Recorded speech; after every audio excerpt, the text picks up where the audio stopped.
தேவையான பொருட்கள்: காஞ்ச மிளகா, மிளகு, சீரகம். இதே மாதிரி தான் இந்த வீடியோ வந்து உங்களுக்கு பார்ட் 1 பார்ட் 2 வரும். ஏன்னா இது அவ்வளோ லாங்கான செய்கிறது எப்படி அப்படின்றத பார்க்க போகிறோம். ஃபஸ்ட்டு வந்து நான் காமிச்சேன்ல, அதெல்லாம் வந்து நல்லா அரைச்சி பவுட்ரு பண்ணி எடுத்துக்கோங்க. அப்புறம் 2 பச்சை மிளகா, கொஞ்சம் பூண்டு, அது ரெண்டுத்தையும் வந்து நல்லா உரலில் தட்டி எடுத்துக்கோங்க. இதை செய்கிறது வந்து நான் இல்லை, என்னோடய ஹஸ்பண்ட் செய்கிறாரு. இந்த மாதிரி நல்லா இடித்து எடுத்துக்கோங்க. புளியை வந்து நல்லா இந்த மாதிரி கரைச்சி எடுத்துக்கோங்க. ரசம் செய்யும் போது எப்படி இருக்குன்னு பாருங்கள். ஒரு ரசம் செய்யும் போது இந்த ஏரியா எப்படி இருக்குன்னு பார்த்துருப்பீங்க.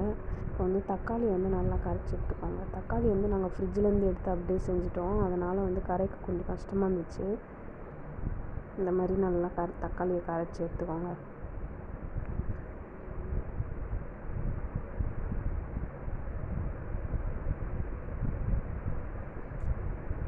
கை வச்சு நல்லா இந்த மாதிரி கரைச்சி புளியோடு சேர்த்து கரைங்க, அப்போ தான் நல்லாயிருக்கும்.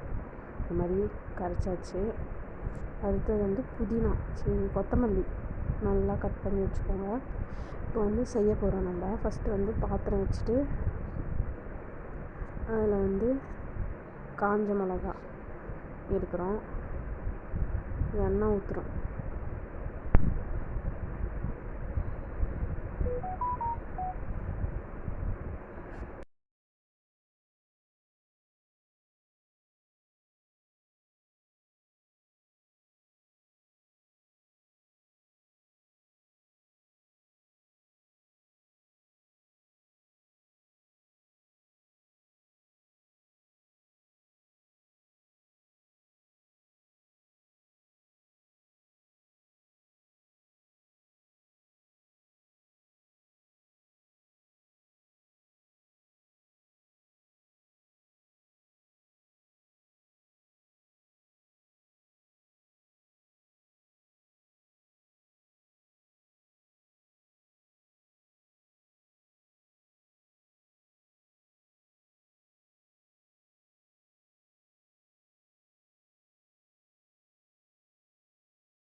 இது வந்து பேச்சுலர் ரசம் மக்களே, அதனால் இதை பார்த்துட்டு யாரும் செய்யாதீங்க. இது வந்து செய்யுங்கன்னு சொல்லி இந்த வீடியோ நான் போடல. நாங்கள் எப்படி செஞ்சுருக்கோன்றதை உங்களுக்கு காட்டுறேன்.